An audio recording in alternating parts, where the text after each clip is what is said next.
I am Shilpa Sharan from Lavis brand store. ഞാൻ ഇന്നേ കുറച്ച് ടസ സാരി ആയിട്ടാണ് വന്നിരിക്കുന്നത്. കുറേ നാളായി നമ്മൾ വീഡിയോ ചെയ്തിട്ട്. സോ ഇന്ന് കുറച്ച് നല്ല അടിപൊളി കളക്ഷൻസുമായിട്ട് തന്നെ ഇന്ന് വരാമെന്ന് വെച്ചു. നല്ലൊരു ബ്ലൂ കളറാണ് ഇത്. പീകോക്ക് ബ്ലൂവിൻ്റെ ഒക്കെ ഒരു ഷെയ്ഡ് വരും. ഇതിൻ്റെ ബോഡിയിൽ വരുന്നത് ത്രെഡിൻ്റെ വീവിങ്സ് ആണ് വരുന്നത്. ബോർഡർ വരുമ്പോഴത്തേക്ക് നമുക്ക് ആ ഒരു പ്ലെയിൻ ബോർഡറാണ് വരുന്നത്. സെയിം മോണോട്ടോണിൽ തന്നെ വരുന്ന പ്ലെയിൻ ബോർഡർ വരും. പല്ലു എന്ന് പറയുമ്പോൾ നമുക്ക് അതും പ്ലെയിനിൽ തന്നെയാണ് പല്ലു വരുന്നത്. ചെറിയൊരു ലൈൻസിൻ്റെ ഡീറ്റെയിലിംഗ് ഉണ്ട് ഇതിനകത്ത്. ഇതൊരു ഗോൾഡൻ യെല്ലോ ഷെയ്ഡാണേ. കാര്യം ഏത് കളർ ടോണിലുള്ളവർക്ക് ഉടുത്താലും നല്ല ഭംഗിയുള്ളൊരു ഷെയ്ഡാണിത്. നമുക്ക് ഏത് കളർ ടോൺ ആണെങ്കിലും നമുക്ക് ഒത്തിരി നിറം തോന്നിക്കും. അതുപോലെ ഇതിൻ്റെ വരുന്ന ആ ബോഡിയിൽ വരുന്ന ത്രെഡിൻ്റെ വിവിങ് പാറ്റേൺ ഡിഫറെൻ്റ് ആണ്. സെയിം പോലെ തന്നെയാണ് നമ്മൾ നേരത്തെ കണ്ടതുപോലെ തന്നെ. ബോർഡർ വരുമ്പോഴത്തേക്ക് പ്ലെയിൻ ആണ്. പല്ലുവും പ്ലെയിൻ വന്നിട്ട് ചെറിയൊരു ത്രെഡിൻ്റെ ഡീറ്റെയിലിംഗ് വരും ഇതിൽ.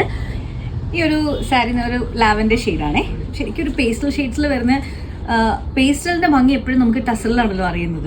നമ്മൾ നേരത്തെ കണ്ടതിൽ നിന്ന് കുറച്ച് ഡിഫറെൻ്റ് ആണ്. കാര്യം നേരത്തെ ഞാൻ പറഞ്ഞ ബോർഡേഴ്സ് പ്ലെയിനിലാണ് വരുന്നത്. ഈ ഒരു ബോഡിയിൽ വരുന്ന ത്രെഡ് വർക്ക് ബോഡിയിൽ മാത്രമേ ഉള്ളൂ. ബോർഡേഴ്സ് പ്ലെയിൻ ആയിരുന്നു.